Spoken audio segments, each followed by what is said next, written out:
You see, in this world, there's two kinds of people, my friend. Those with loaded guns and those who dig. You dig? I'm Steph. And I'm Ange. We're Nerdazons.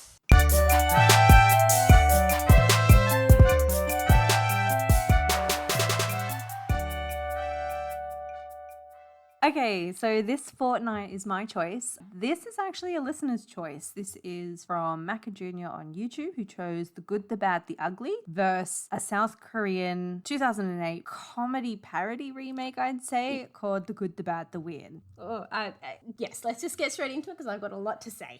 Okay, let's start with the synopsis. 1966, The Good, the Bad, and the Ugly. A bounty hunting scam joins two men in an uneasy alliance against a third in a race to find a fortune in gold buried in a remote cemetery. The Good, the Bad, and the Weird, 2008. The story of two outlaws and a bounty hunter in 1940s Manchuria and their rivalry to possess a treasure map while being pursued by the Japanese army and the Chinese bandits. Okay, so everybody is telling me how good The Good, the Bad, the Ugly is. However, I wasn't expecting it to be over 3 hours.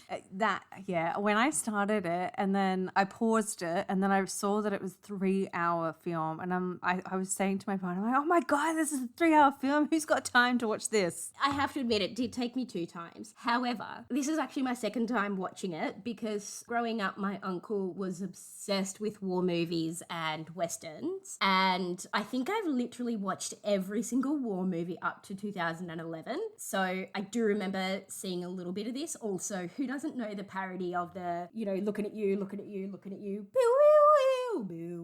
Okay, funny thing, when I started it, the opening scene came on and the theme song came out, I was like, oh my God, this is where that theme is from. Oh my goodness. I haven't actually seen The Good, the Bad, and the Ugly. I didn't know anything about this. I do know there's a lot of Western films. I don't know much about them at all, so my knowledge is nothing. I just know Clint Eastwood's in a lot of them. That's it. Yeah, he really is. But can we start with story? Mm-hmm. So I know it was a long film. I think the main story of having, there's a treasure, the map is kind of been split in two. You've got Tuco has one part of the map and Blondie has the other part. And then you've got Angel Eyes who's chasing them. That is a really good story. I was actually really riveted by that. I think if they got rid of the Civil War element out of the story, it could reduce the story time and still make it hold as a really intense bandit story, really. And once it was about an hour into it, I was like, no, actually, I'm invested in this. And I felt so bad for Tuco so many times. Do you know, me too? When he was being hung for the first time. And I was like, I didn't really know who it was. But then when he got shot, I was like, oh, yeah, he's a good guy. I don't know. So at first with Tuco, I didn't start to feel sorry for him until the monastery. When his eyes, oh my God, that was like one of the worst scenes of my life. No, the monastery with his brother. Oh, yeah, that's right. And then I remember at the end when, Blondie took his half, Tuco was there with his half, but then he made him like hang himself. I know, he's like... And he rode away and you could hear him in his voice. He was like, Blondie, come back, Blondie, come back. And then I was saying to my partner, oh my God, is it going to let him die? I was so invested in Tuco at that point. Like, he had a really good character journey. I wouldn't say like he learned anything from his journey, but it was just, they gave you enough to be invested in him. Whereas the other two, I didn't really, I wasn't invested in either of them. They were just there. But for Tuco, I don't know, I really connected with that character while watching. I thought it was actually funny at the end when Tuco was hanging and then he's like, help me. And then Blondie's like, all right, I'll come back. Here's your money. I'm going to go again. Oh, no, here you go. That was the part that I felt the most for him, because I even turned to my partner all shocked. I'm like, he's not going to let him die, is he? It's like, just watch it. Just keep watching. So back to the story. As I mentioned, I think the general gist of the treasure hunt was really interesting. You had the right elements of game theory in it. Who's going to tell who what, who's going to collude together. The Civil War part, I feel, I get it. It's meant to show you and represent to you what time you're in. But I just think it wasn't necessary, and that's what really dragged the story on. And the captain talking for like so long, and he didn't even get the kids, didn't even get their names, and was like, oh, you're my friends, it's all good. But they don't even know each other's names. Like they don't know each other's names anyway. I don't think you were ever meant to find out. But I just think, I mean, it also, I guess having the Civil War, that adds an extra element of, oh my gosh, we have to cross through this war to get to where we need to go. Is the treasure like treasure worth it. Yes. And something that my partner said, this story really builds a lot on anticipation. He loves this film. So he gave me a lot of good facts, but it does build on anticipation. I will give it that. It just, to me, it felt really dragged. Yes, once you actually started to get into it and then you realize that, hey, Tuco and Blondie were kind of in it together, but they weren't really. And then Angel Eyes was the bad guy and like was also after it. I actually got invested. It was about an hour into it, and then I started getting invested in the story. Yeah, it took a good hour to introduce all three characters and their story of how they'll connect. Whereas with the good, the bad, the weird, I was liking it from the beginning. Yeah, I feel it's slightly shorter. So let's talk about runtime. The original was 3 hours. The Good, the Bad, the Weird was 2 hours And 10 minutes. And 10 minutes. So it kind of jumped straight into the story. It really cut through the like 30-minute introduction for each character, because the classic one, and this is another good point my partner told me, I didn't research this at all, but I think there are shots from this film that inspired parts of Star Wars. So if you watch like the sand shots where it, when they're walking, when Tuco's dragging Blondie across the sand, like that's almost like a semi-inspired Star Wars shot, which I thought was so cool. What hasn't Star Wars stolen? No, but like I'm talking the original. I know. Yeah, but I'm saying, but the like, original came out before Dune. That was 80s. The original was I know like that. 70s. I know that, but like, So you can't say it's stolen. okay, fine. Well, the books, no. Well, actually, Dune came out in like 74, I think. Okay, well maybe they took some inspiration from the books. Okay, maybe they did. Let's agree to disagree. It's so funny that we're actually recording in person for the first time. Since the beginning of the year. No, since lockdown. I don't think we recorded last year in No, person. no. So It's been about a a bit weird. year. Yeah. Yeah, so in The Good, the Bad, the Weird, the story is slightly different, which I kind of like, and it jumps straight into it. And the one thing I like about the second one is there's a lot more players involved. It's not just the three, but that in itself, the original, it worked with the three because Angel Eyes ensured it was just the three. Anyone else who knew about it, he wiped them out, which to me is a great strategic move. Yeah. But in the other one, there were just so many players involved. And it really did feel like one big, giant, funny, comedic rat race to this ridiculous amount of treasure. Yeah, because with the original, you know, with Angel Eyes, he got information of somebody, shot them, and then got information from somebody else and was like, you can't be a player in this game. See ya. Yeah. Whereas in the comedy parody, especially when it was towards the end and there was a bunch of people involved. Oh, the scene that I was telling you was my favorite? Yeah, and it got a bit confusing because so many people were after Because this. you had The Japanese. there were two gangs in the second one. So you have the bad guy, and then you've got a gang in one area. Then you got the gang that was on the horses, and then you had the Japanese army and the Chinese army. So there was like 5 different players involved looking for that treasure. And I'm gonna go straight to the end for a bit. I liked the fact that when it was in the Good, the Bad, the Ugly, I liked the fact that with the standoff, Blondie was like, I'm gonna put the name on the rock, and then, you know, last person can have it. And then I also liked the fact that with Tuco, he didn't have a gun. His gun was dead. It was a you know, a But he broken didn't one. know that. I know, and I really liked that bit as well. And then finding It was just out, really simple. It was a simple Mexican standoff. yeah, In the original. and then not having a name on the rock and being like, yeah, of course it's unknown. I liked that, but then I also liked the end of the Good, the Bad, the Weird. Yes. That it was, you know, again, Mexican standoff with the 3 of them. They're all getting shot, and, you know, I like that no one got the treasure. no one got the treasure. I love that. And I love that the treasure Was oil. It was oil. Yeah. So I actually really liked that ending. And when I think about the story of the second, the parody, I actually really like that they weren't like, they were after the treasure map, but really everyone was after Tuco. I shouldn't call him Tuco. The Weird. The Weird. Everyone was after the Weird. And then finding out that he was the finger chopper, that was I blowing my know. mind. I wasn't expecting that. I thought it was the bad. That was the finger chopper. And then know. you're just like, he deceived us this whole time. I know, and I loved. We'll go into that in characters Because he wasn't just like, yeah, we'll get into that in characters. I was just about to. Let's move on to characters. We've got so much to say. Okay, characters. So let's start with Tuco against Untaigo. So, okay, I loved both of them, and it's crazy how out of both films, immediately I connected with both of them. They were so good. And I think think Kang Ho's song really brought this different element of like comedy to it. Reminded me a lot of I watch a lot of like Stephen Chow films and things like that, and he just had that dopey comedy ditzy element to it, and it was so funny. And then I'm sorry, but I'm also gonna say about the grandma. How funny was it? The she grandma just sat there. They're like, "You're so old, you're gonna outlive us." And then they stick her in the cupboard. They're like, "Protect this, stay in the cupboard." And then you open the door and you're like, "Oh my god, Nana's dead." And no, she wakes she's up. still alive. Don't scare me like that. But yeah, I think I liked Yun Taiko a Over lot Tuco? over Tuco because he had such comedy relief, and it was so good to have a bit of comedy after watching 3 hours of, it was intense, and you had to keep watching with The Good, the Bad, the Ugly, because not only was it talking, it was also the scenery. You had things going on there. Whereas, and it was quite a serious film. Whereas having this one was actually quite a relief. And especially, when he was shooting and then he put the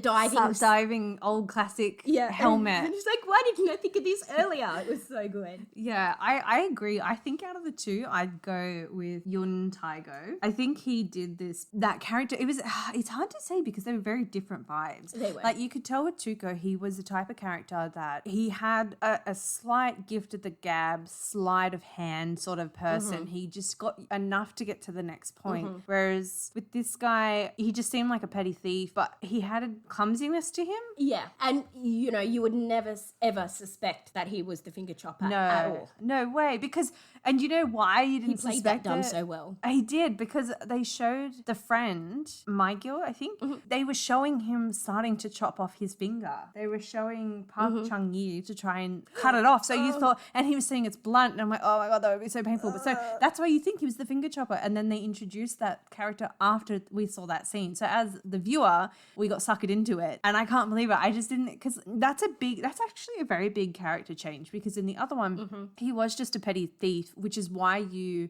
kind of sided with him a bit. You felt sorry for him. You just thought, oh, he's just someone who's down on his luck, just steals to get to the next thing. Whereas this guy, he was an actual body mutilator, as he said, and he fled his country because of that. I know. I'm still mind blown over. And it's just like, how can I side with you when you're just as bad as like Chung-yi? And then one of my favorite scenes of The Good, the Bad, the Ugly is when Tuco's in the bath and then he hears like footsteps and then he pulls the gun out of the bath and you're like, okay, how can that But still how work? did the gunpowder not get wet? How I did it know. still work? It blows my mind. And anyway. the other one that I really like of Tuco is when he's been kidnapped and he's tied up and he's on the train and then the guard's, hanging out the side doing a wee and he's like, no, I'm just going to take you with me. And then he's like, you know what? I can't get loose. I'm just going Yeah, to I chuck wasn't you in the expecting train. that. Yeah. That was crazy. That was good though. And you knew that he was going to fall somehow. I just didn't expect him to fall off a train when he made the comment, big guys like you fall even harder. But overall, out of both films, they were my favorite character. The ugly and the weird. I feel like the main story was them. And then the good and the bad were just having their own thing around the ugly and the weird. Yeah. And it definitely came across that way. But yeah, definitely enjoyed those two as my favorite character. And then now we've got Blondie played by Clint Eastwood. Thank you. I just had a bit of a mind blank. And played then by Park Do-won is the good, played by Jung Woo-sung. And I was, oh my gosh, Clint Eastwood was a bit of a babe. Oh my God, and his eyes. Yeah, but his hair was always like perfectly washed. And I was just like, how could you have such I don't luscious know locks? if you noticed this, but when he started talking, he had such a monotone voice. And it just really reminded me of Keanu Reeves in like John Wick, like that really deep monotone voice. And I was just like, damn. Yeah. And then I thought, okay, now I never found Clint Eastwood like really handsome, but then again, I'd never really watched his older stuff, and I was just like, okay, I can see why you are handsome. Yeah, absolutely. But, and then the scene, before I get into it, I want to also talk about how, he was dehydrated and his skin was just so gross. So gross. Even with Tuco, when he got to the thing, when he got the water in the town, his lips were all blistered, and I just thought, yuck. And then he's like, my skin's bad, but I'm not stupid. Of course, I'm going to give you the wrong information. Yeah. And then in the next scene, he must have applied so much aloe vera because he was perfect again. I know. I'm like sunburn does not go away that quickly. No, Exactly. it doesn't. But also, I'm going to chip and chop her for a second. But the one thing that kind of made me annoyed about Tuco is the fact that when Blondie was like dying of thirst and he looked so terrible, and then he's like, have some water, and he's washing his feet in it, and I'm like, you're a bastard. But that's the point. He was there to kill him. They weren't friends. No, I know, but I'm He like, tried to kill him 2-3 times by that they point. tried to kill each other all the time. Yeah, but moving on to Blondie, okay, I have to say Clint Eastwood gets this one because he just, there was more to that character. Like, I feel like in The Good, the Bad, the Ugly, Park Do-won didn't have much of a character. He just came across like a bounty hunter. There was no character to him. There was nothing interesting about his personality. I didn't vibe with him as much. I'm going to say that both are on par with each other. I didn't not like Blondie, but I didn't hate him. And same as The Good, the Bad, the Weird. I didn't hate him, but I didn't also like him. And I'm going to say that they both are on par with each other. I found some things that The Good, the Bad, the Weird did with the shooter, and you know, I liked that, but I also, I don't know, I just They Clint Eastwood weren't was a bit memorable characters to me. They were there to further the story, but they weren't the main parts of the story, in my opinion. No, I think you're right, because Tuco Even the was bad way more. had more, like the bad and the ugly and weird had much more to their characters than the good No, did. I think you're right. And then having, you know, when they're in the Confederate, and then having the bad come in and be like, oh my God, they found them. He found them, and then he's beating up Tuco to get that information. yeah. And then he's like, oh my God, with the, The eyes. eyes, All I yeah. could think of was Game of Thrones. And I was Yeah. like, oh. And then Blondie coming in, and he's like, you weren't going to tell me you weren't going to tell me the information. Yeah. Were you? He's like, no, he's not stupid. I don't know. Like, I know he had, Clint Eastwood perfected that stare, but I just think the other two characters brought more to the show. And I feel like Clint Eastwood wasn't dirty enough. He was way too clean and way too perfect. But I think and I guess that's another way to build and develop on the characters. He's clean because he's meant to be the good. I guess, no, that makes sense. Same in the other one. He was clean. He was like freshly clean. No, oh yeah, no, And the that more makes the sense too, bad yeah. like cracked in like the more Chung-Yi cracked, the more dirty he started to look. And same as the bad in the other one. He looked dirty and filthy. And I'm just like, please, can I give you a shower? Please. And then going to the bad, I thought the bad Angel Eyes was Lee Van Cleef. amazing. Oh my God, when he came on screen, I was just like, oh, hello. I was like, I could clean you up, but I don't know why I'm slightly attracted to you. So I was just like, there's something about you that I looked and I'm like, you're old, but there is something about you.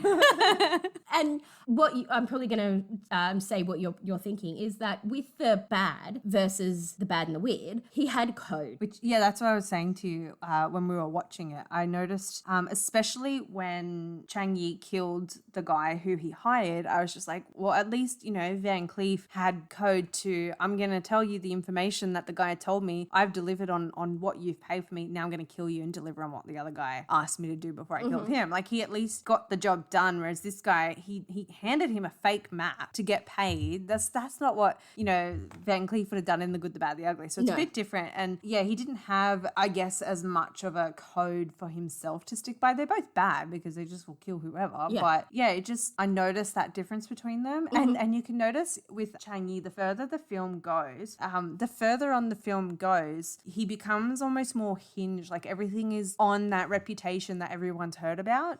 So he starts to crack a little bit. Oh, sorry, I'm just agreeing with you. I'm like, yep, I'm just agreeing with you. But I think, again, both of the bads are going to be on par. I really liked Van Cleef a lot. I'm pretty sure this film was the third that Clint Eastwood and Van Cleef had done together in I think like a series of spaghetti westerns. Oh, wow.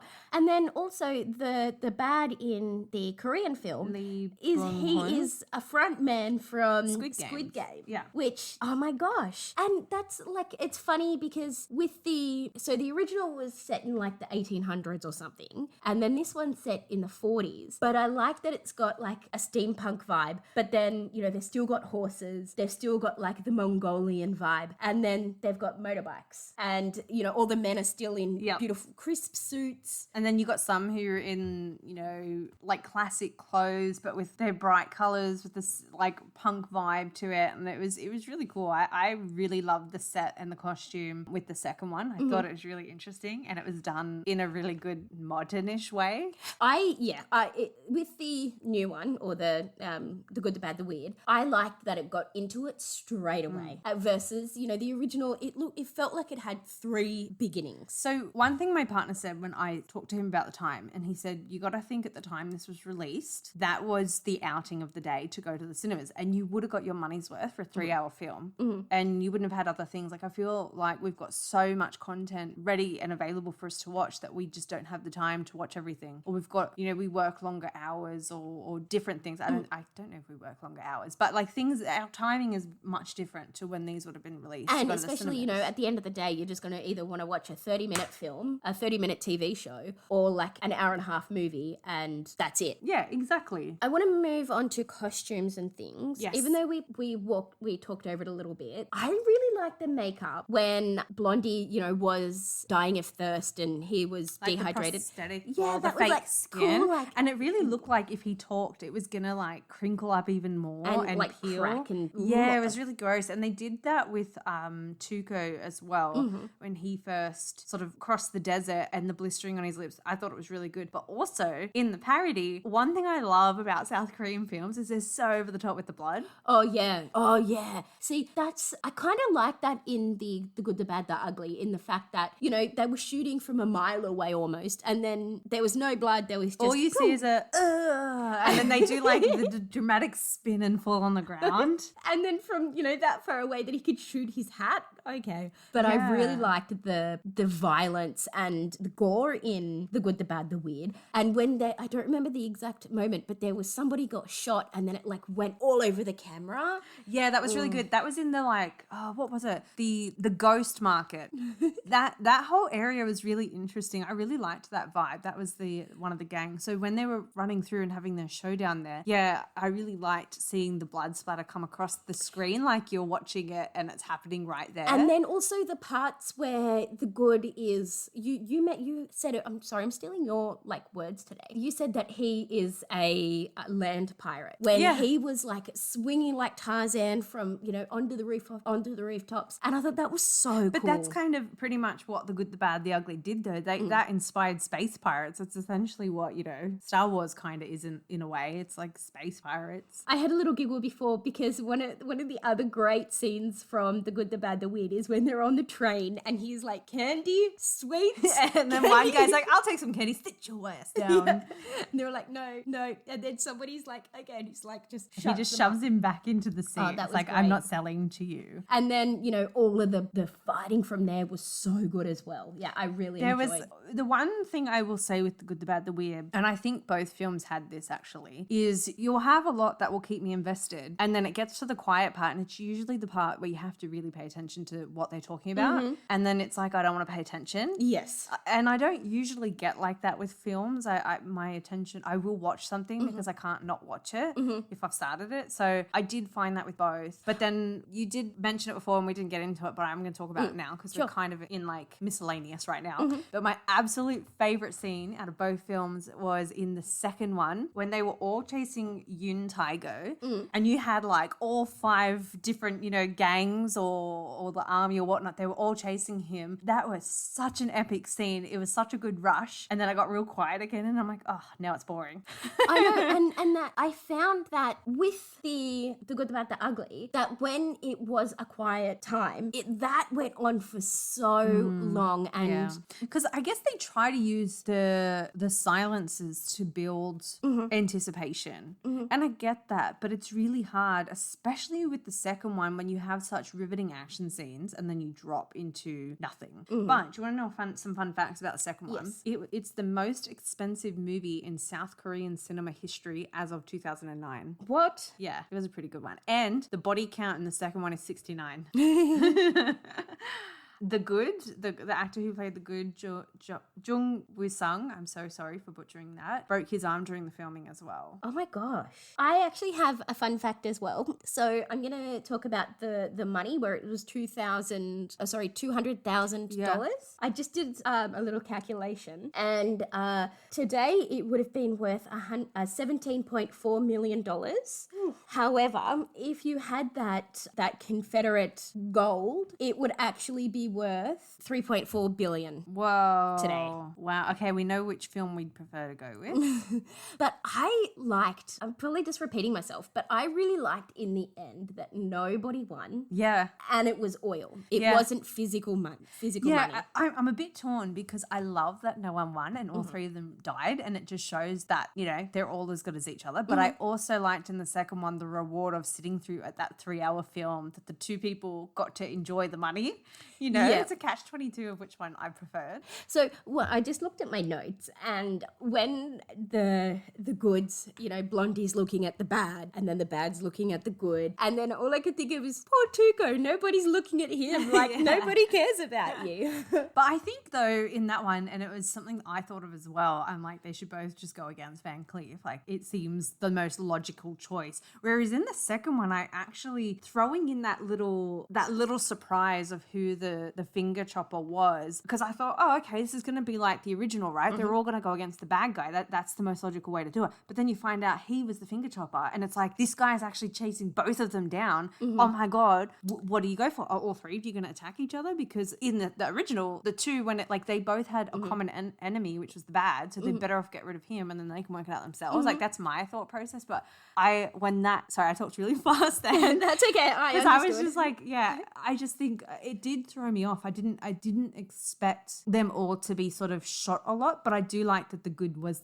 sort of the last man standing. Yeah, but I think, you know, I did kind of struggle with the good, the bad, the weird a little bit, because I was like a little bit distracted, and then I forgot. I'm like, oh no, it's subtitled. Oh, sorry. I like that the ending was a giant payoff, because that just blew my mind, and I'm still just shocked because we only watched it prior to recording that. I'm just completely shocked that was such a good ending. I liked it too. I liked both endings actually. I think the other one's like a classic good feel. You know, the two that you wanted to get the money got the money, but I really liked that no one got it, and I liked that it was oil. It's like they thought there was nothing there, but they didn't understand the importance of it at that point in time. Yeah. So some other fun facts. So in the original, I didn't know this. Again, my partner was hovering about when I was watching. So when they kill Van Cleef at the end, so when Clint Eastwood kills him and he falls into the grave and he shoots again for his hat and then his gun to sort of go into the grave, my partner was telling me that was almost like an homage to one of Van Cleef's other Western films. I don't think it's that one. I can't say that word. Magnificent Seven. I don't think it was that one. I think it was I want to say A Fistful of Dollars. Maybe. I don't know. Don't shoot me, Western fans out there. But in another one of his roles, he kept someone's hat up in the air by continuously shooting it. So every time the hat would come down, he'd shoot it again and it would fling up. And if you watch in The Good, the Bad, the Weird, he kind of does something similar to that when the finger chopper wants to walk away and the bad's like, nah, and he keeps shooting the hat and it keeps flying away. And I'm like, oh, another homage. He's trying to like run towards it. He's like, look, I give up. I don't care about the money. Nah, just let me go. And he's like, really? You really want to go?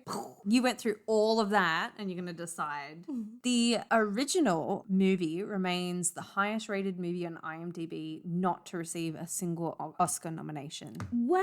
Yeah, which I'm surprised because I feel like everyone knows The Good, the Bad, the Ugly. I knew of it, never knew the story of it, but I also didn't realize that I knew the theme because it was played in so much. And I completely forgot that movies back then, they kind of have the ending at the beginning where it's, you know, starring this. And as soon as I heard the I was just like, oh, I didn't know that. And I loved how it kept repeating itself. That it was so good. You just had a giant shock. I did. I was reading fun facts for the original. And so for the scene where Angel Eyes interrogates Maria, the prostitute, for information about Bill Carson.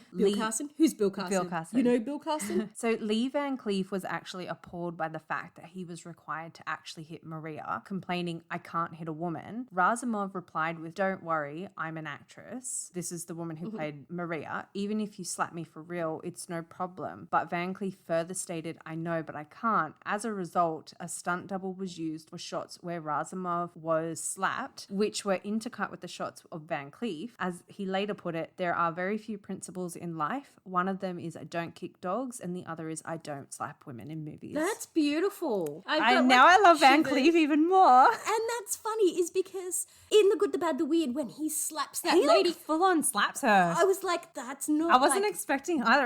I was on the couch and I was just like, whoa, wasn't expecting that. And then, the other one, I was looking at my phone making notes, and then you were like, stop, and the guy got like impaled.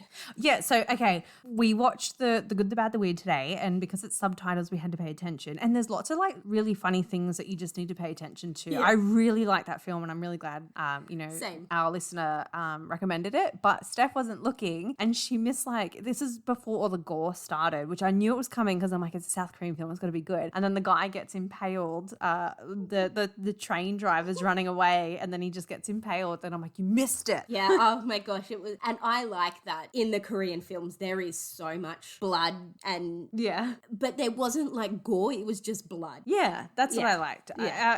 It's like my favorite genre of film is like B grade horror films because they're just so bad and tacky with like the blood. I That it's good. I think the good is also in Parasite, or is it the weird?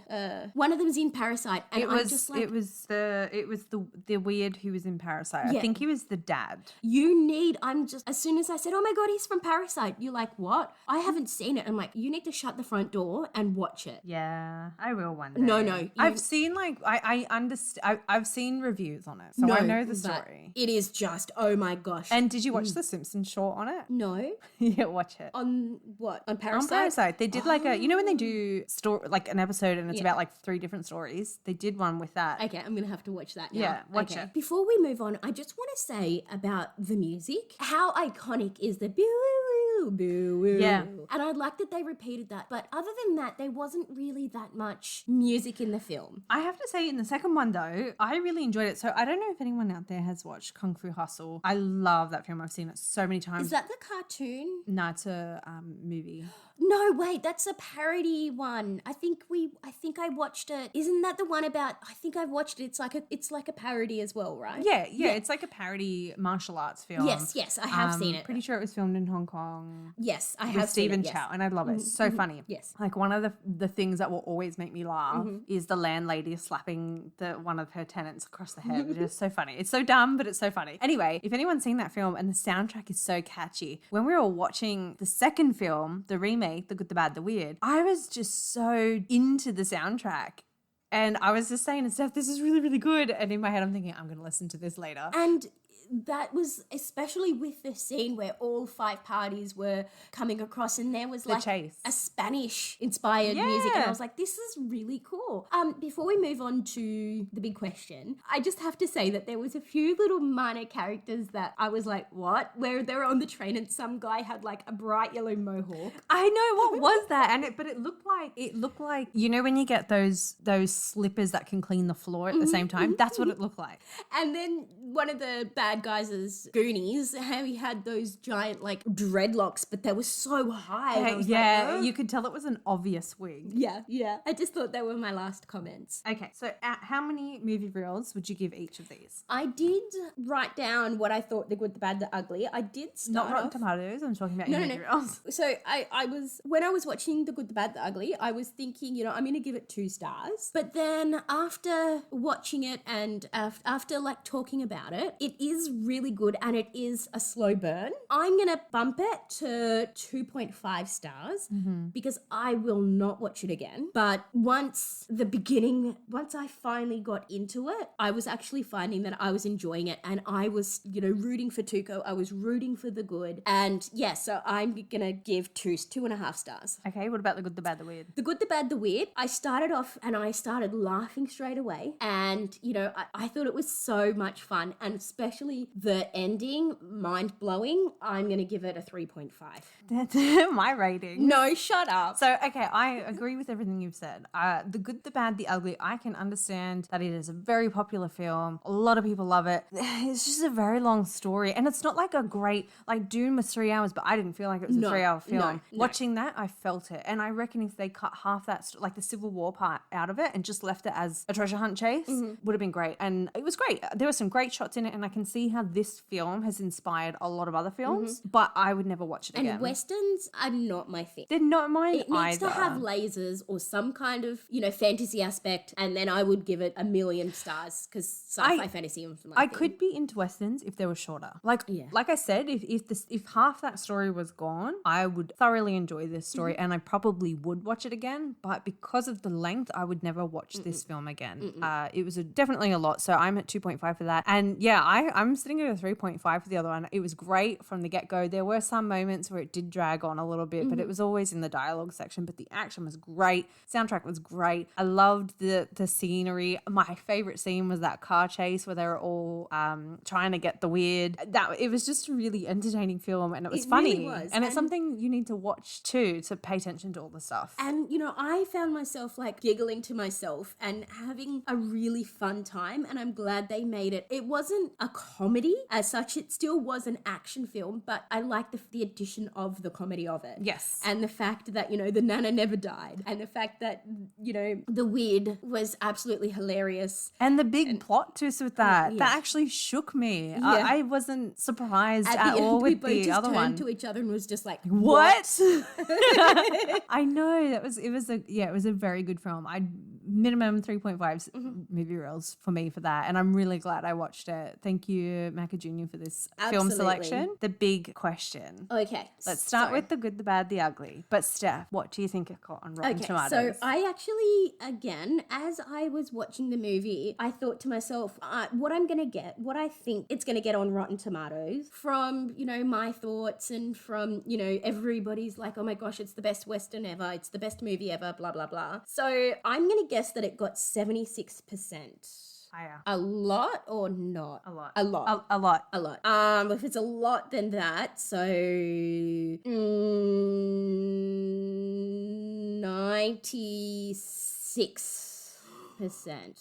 Oh my God, you're so close. No. It's 97%. And actually, up. I don't know why I get so excited when I compare the two, but the audience score and the Rotten Tomatoes score were exact. 97%. And we never get that on a film. No. So the people who watched it agreed with the critics that much. Whereas I don't have anything written down for what I think the good, the bad, the weird got. However, I did enjoy it a lot more than the good, the bad, the ugly. And because it was comedy, I don't think it's going to be as high as the good, the bad, the ugly. So I'm going to guess like 84%. Close. Higher or lower? Lower. 84, so a lot lower or not much? Not much. 82%. Oh, you got it. Oh, no way. No way. Yes. That's half a point. No, full point. Full Oh, point. you're ahead of me by half a point. Yes. Is that it? Half? Was I only ahead of you by half, or was I ahead of you by a full point? You were ahead of me by half, so now I'm ahead of you by half. Ah. And then... So just on this one, wait, do you want to guess? Try and guess? Well, yeah, because I couldn't have guessed the audience score. I get really excited. I like comparing them. Audience score, I'm going to go 89%. Lower. Much? What did I guess? 86? What did I say? 82. Okay, so I'm going to go with my what I thought Rotten Tomatoes was going to get on The Good, the Bad, the Ugly. I'm going to go 76. Wrong. It was 83. Oh. So I'm like, it's close, but it wasn't close. Yeah. Yeah, it's pretty close. The way it was just like, yeah, I was trying to guess. I was like, do I say it is close? Because technically we say it's close when it's like 2 or 3 away, and it wasn't 2 or 3 away. I'm so happy that I finally got one, and it was not a half a point. It's a full point. I got a full one. God damn it. But yeah, no, the audience score, which I always find if you see like a really big variance between audience score and critic score, like tomato meter, I feel like usually they're wrong, or maybe perhaps they paid people to say it's good when if obviously the audience says vice versa. So I really like seeing when they are almost matched because it shows that the film is good. The Good, the Bad, the Ugly both got 97. Yeah, yeah. Wow. So obviously you and I are wrong in what we think. Yeah, apparently we are. Okay. We just said that together. I'm so happy we're recording in person. Shall we move on to Notice on's Nerdy Notables.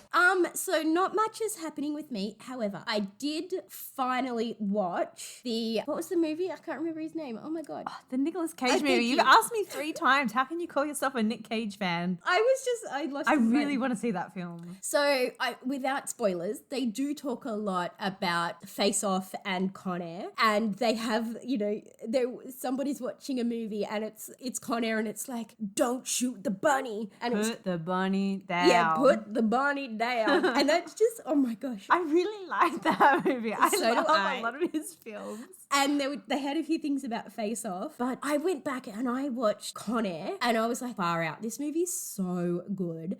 Except one bit of that movie that cracks me up of Con Air is like when he's like, this is Bruce, aka Johnny. This is blah, blah, blah, aka. And you're like, you don't need to tell us who every single person is on the... But you have to set the picture of how horrible they all Except are. Except Danny Trejo is so gross in that film. and also Steve Buscemi's You Got the Whole World. He's so weird and creepy in that. Although, I was talking to my friend about this, and I started watching Boardwalk Empire. That's been on my to watch list. I think I watched the very first episode. That was it. And I found him quite attractive. I don't find him attractive in that. Watch Boardwalk Empire. I have seen bits and pieces of it. I don't find him attractive in it. Yeah, maybe it's The suit looks good and he looks great in a suit, but I can appreciate that he looks good in it, but no, he doesn't look attractive to me. I was just like, oh, I'm scared that I'm slightly Maybe it's a attracted power to thing you like. Maybe. Maybe. You found Van Cleef fine. It's a power thing. A man with power is what attracts you.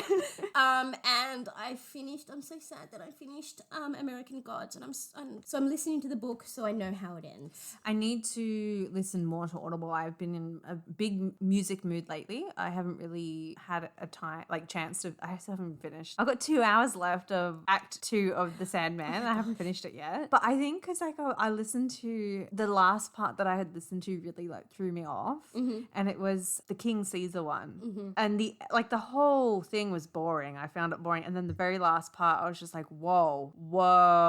And because it's an audio drama, you listen to parts of it. And I was just like, no. See, I really like that Audible. Please sponsor us. #Audible. We love you. But I've been getting into those Audible dramas, and I was listening to one called The Orchard, and it's done by Eric Bana as well. Oh, that was one of the free ones lately. Yeah. And that was weird. It was slightly not what I was expecting, but I kind of liked it. Yeah, okay. Yeah, I think give that one a go. Okay, I have a lot of books that I've just recently downloaded because I didn't use my Audible for a long time, and then it's like, you got 4 credits, and I'm like, oh no, I gotta spend them. And so I just quickly spent them. So yeah, I'm sure I will go back to listening to books shortly, but I've just been listening to other stuff. I'm physically reading Ready Player 2 because I've started it, completely forgot it was there, and then I'm like, no, actually I'm going to start reading. So I am reading that, but I've been listening to a lot, which I didn't think I would like listening to books. I love listening to books. And I'm like... But I have to be in the mood. I think the thing is if I flick it on, I'll be in the mood for weeks. But because I haven't been listening to it, and because I've only done my exam this week, so I'm now free for 2 weeks, which is great. But because I was studying, it was heavy music to sort of concentrate. And so I stopped listening, and then I've got to get back into the listening streak to sort of listen to everything. So I will get to it. But for me, nothing much because I've only just become free of studies. But I started this anime called Spy Family. Oh my God, I love it. It comes out each week. So an episode every Sunday. There's only 3 episodes out at the moment, but it's so cute. So you've got the main guy who's the dad, and he is a spy. It's set in it's in a fictional world, but like the country or wherever they are is called Berlin. So they weren't very creative with changing the name, and it's kind of very much set east and west, so during Cold War. So the dad is a spy, and his project is he needs to go in to this really rich guy, but the only way to get in there is he needs to have a kid go to this really wealthy school. So he has to go and find a kid, finds one, adopts one, but he doesn't know that the kid's a telepath. Yeah, I know. It's so cute. And she's the freaking cutest. She is like girl of the year for sure in the anime awards when they vote. So then she gets this little girl and he keeps thinking, oh my God, maybe I got the wrong kid. She's like, oh no, I gotta do something. Don't send me back to the orphanage. Like, so she'll do things to try and like get better. So they get past the first exam, but then he's gonna find a wife, and he finds someone, but he doesn't know that she's actually an assassin. Oh my gosh, it sounds so good. It's such a good series. Okay. So there's I'm only gonna add that 3 to my list. Fs, but I highly recommend watch it. I've been watching a bit of anime, but hopefully now I'm only like 2 days into my holiday. I'm trying to watch a lot, and I pretty much watched all of these movies that we needed to for our episodes. So yeah. I was holding off watching The Good, the Bad, the Ugly for such a long time, and then I'm like, no, I need to do it. I know. I actually started it literally straight after my exam. Yeah, I started it last night, and I was like, oh, it's 6 o'clock, it's fine. That was me. I started it and I was just like, I was meeting my partner for dinner, and I'm like, oh, I have to go back and finish it. And I was up so late. Same. Anyway. So next fortnight is my choice. We're doing the 2022 versus 1978 version of Death on the Nile. If you want to listen to us on Apple Podcasts, iHeartRadio, Spotify, you can leave us a like and a review there. You can also follow us at nerdazons@outlook.com, and you can find us at Nerdazons on Instagram and Facebook. We also have merch by the amazing Craft Caster, so you can find that on Teespring. Until then, stay nerdy.